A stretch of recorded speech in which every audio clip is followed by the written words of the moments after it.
Hi everyone, I'm Todd C. Slater, the Simple Investor, and today I want to talk to you about a recession, a depression, or potentially a reset in the real estate market. So when we listen to all the economists and a lot of these speculators and some would-be real estate professionals, a lot of people are saying, hey, we could very much hit a depression and real estate market could crash 40-50%. And I want to dispel some of these kind of rumors, and I want to talk about what actually we are faced with today in the market of COVID-19 and how the effect of it is going to affect real estate in the future. But before we do that, we've got to step back a little. And if we go back 3.5 decades and we start taking a look at the late 80s, when of course there was a huge recession in the real estate market, values dropping up to 30-40%. And how did that happen?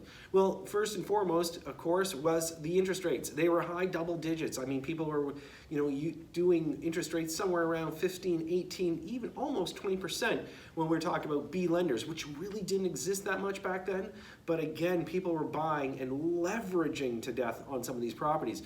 But one of the main things that was happening, of course, is that people would be turning around buying, and because there still was an inventory shortage even back then, we saw this huge roll-up of offers, so an offer on top of an offer. So somebody would turn around, they'd show up with their realtor at a house, they'd succeed in getting the actual property, the agreement of purchase and sale, and before they almost left the driveway, they were able to sell it for more money.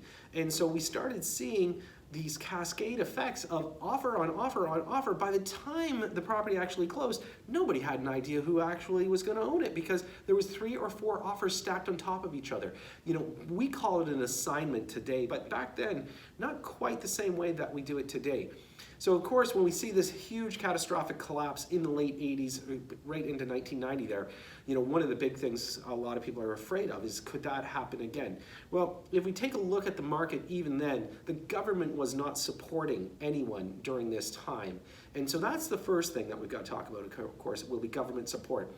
Now, let's fast forward through the 90s because, again, the 90s were a little bit unstable. And until we got to 2000, when we started seeing, obviously, interest rates start to drop, this was a big push for a lot of first-time homebuyers. And when we talk about the 90s, why did we have such a run-up with people buying their first home? It wasn't just really the aging demographic. It also was the fact that there was rent control put in place. There was less properties to be able to rent. So a lot of people were pushing towards condominiums. And condominiums had a huge surge into the marketplace in the 90s. In fact, once builders realized that they could not rent and control their rent any longer because of the rate government, then they decided to start building condos. And this is why in the late 90s, condominiums got so popular. If we turn around and go past the 2000s, then we start looking at the fact of the interest rates. They started to drop, and they dropped quite dramatically. When we started getting below 5%, and all of a sudden all these mortgages were starting to renew, this was beneficial for people,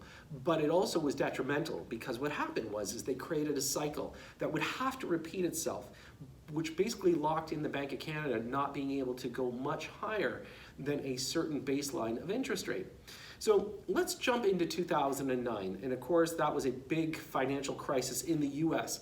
And this was because, first and foremost, people were taking on debt.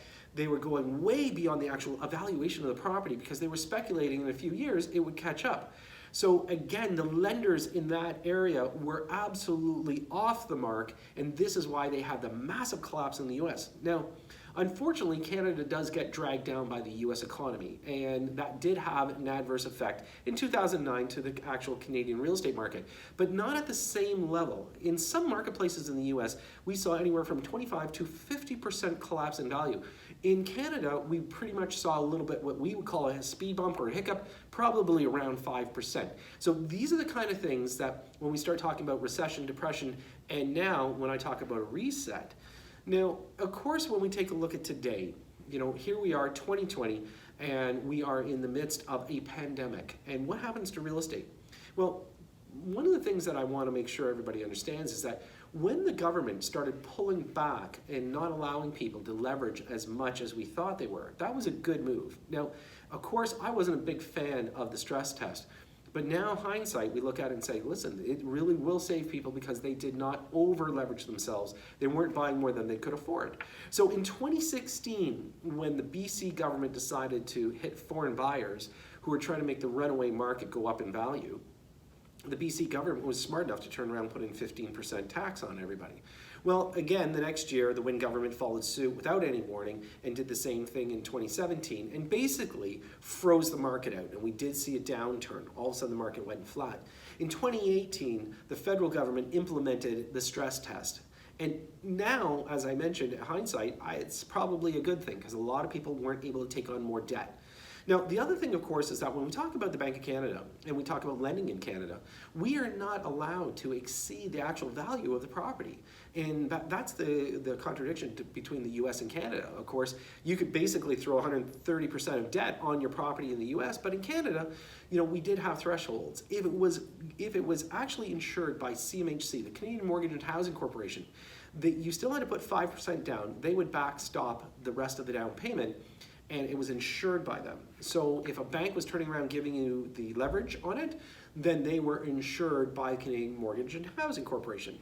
Now, what ended up happening, of course, a lot of people decided that they would put 20% down, which is then deemed a conventional mortgage, and you did not have Canadian Mortgage Housing insuring it.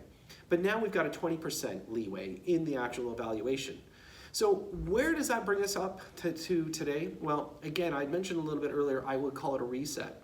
A lot of the reset is just going to be the shifting of mentality in real estate. And right now, of course, not everybody's jumping through hoops to get into the GTA condominium market. But I don't think any form of downturn, in which it could be, year over year, it's actually up 2.7%.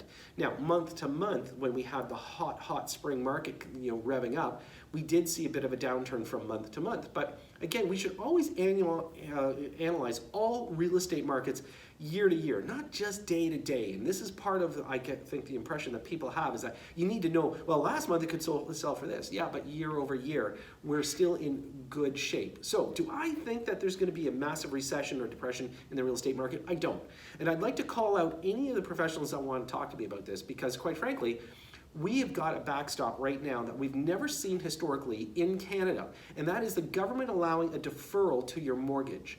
So it means that you're not going to get in the arrears. What it does mean is you're going to have it added on to the end. So yes, your term of your mortgage is going to change. Yes, your amortization is going to change.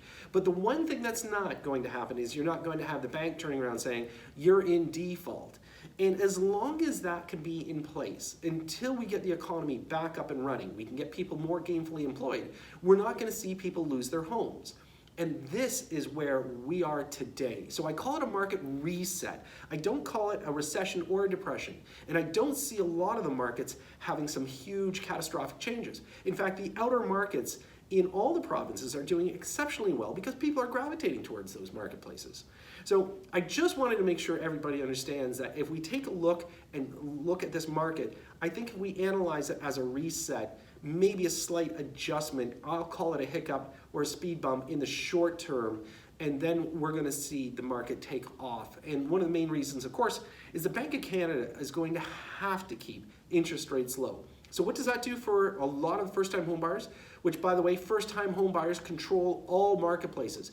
If we take a look at a well-driven marketplace, it started with first-time home buyers with interest rates as low as they are. When we take a look at sub 2% interest rates, when we look at variable rates, I think for the next 5 years, at least 3 to 5 years, we're going to see interest rates staying exceptionally low because the country is going to have to recover financially. And I don't think the bank is going to be able to put downward pressure on putting these mortgage rates up. So I think we're going to see some pretty inexpensive money as people recoup when they turn around and they're able to stabilize their incomes, get back to work. And again, my take on this is that the market itself is going to stay very stable. Again, I think there's going to be a bit of an uptick once we get past all of this and we can get back to work. I think you're going to see the real estate market actually do exceptionally well. Again, a lot of the lenders are saying yes, some are saying no, and I'm going to say yes. And that's my take for this week. Don't forget to tune in to me on Sunday at News Talk 1010, Simply Real Estate at noon. And I'm going to be opening up the lines and letting people call in if they have any questions. Anyways, thanks for watching. I'll talk to you soon.